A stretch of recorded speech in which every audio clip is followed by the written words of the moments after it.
The former Eskom CEO, Andre de Ruyter, is concerned, appearing virtually before SCOPA, the Standing Committee on Public Accounts. SCOPA inviting him following that explosive interview he did with eNCA back in February, making a number of very serious allegations. Heidi Giokos, eNCA reporter, going to be watching this very closely this morning. Serious allegations.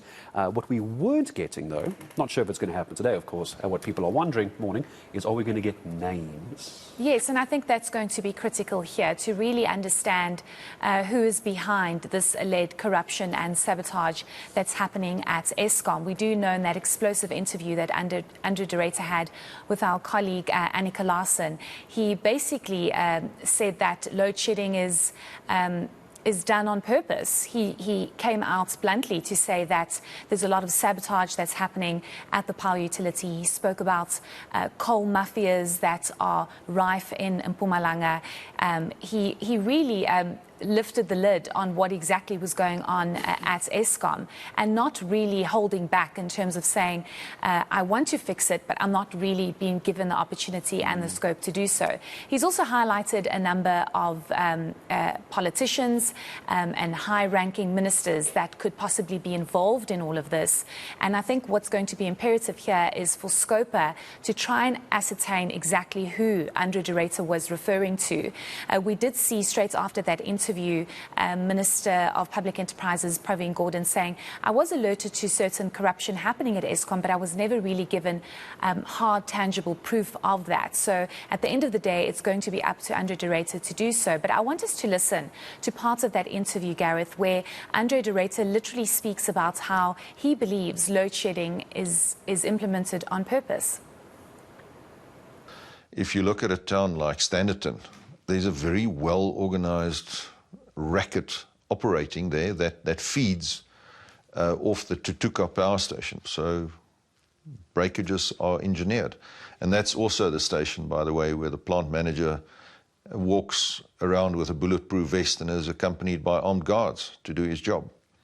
Now, somehow we have started to accept that this situation is normal, whereas clearly it's not.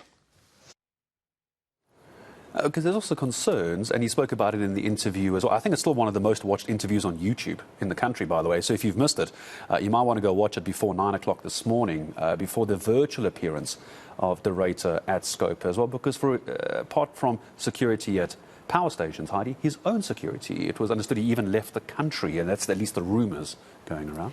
Yes, and that's probably why he's appearing virtually. I think we were all very excited to see Andre de Ruyter before SCOPA physically appearing, but we have been told that it will be virtual.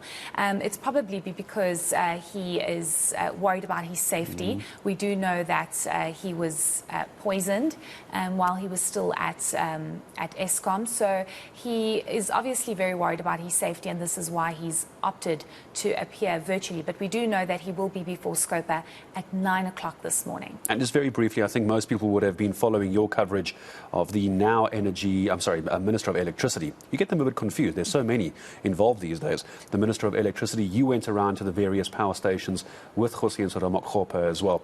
And he also changed his tune a little bit, didn't he? At first, it wasn't anything to do with corruption and financial mismanagement. It was all technical, and that then changed as well. So it's been interesting to follow the Electricity Minister, what he's saying, versus what the former CEO was saying. Yes, and I think, again, it's going to be imperative for Eskom to also appoint a permanent CEO, because we do know there's an acting CEO at the moment. The Minister of Electricity, of course, needing and being mandated to bring an end to the rolling blackouts. But that's not going to be easy, Gareth, because just over the weekend he had indicated that technically it's not going to be possible to bring an end to the rolling blackouts by the end of this year, where previously we were told there is a possibility bringing on more megawatts from different power stations. But when you, for example, have Kusile with only one unit operating, it's very difficult to have a power station that's supposed to bring you over 3,000 megawatts of electricity, only giving you about 800 to 900 megawatts. So the minister, of course, assessing the situation and obviously realizing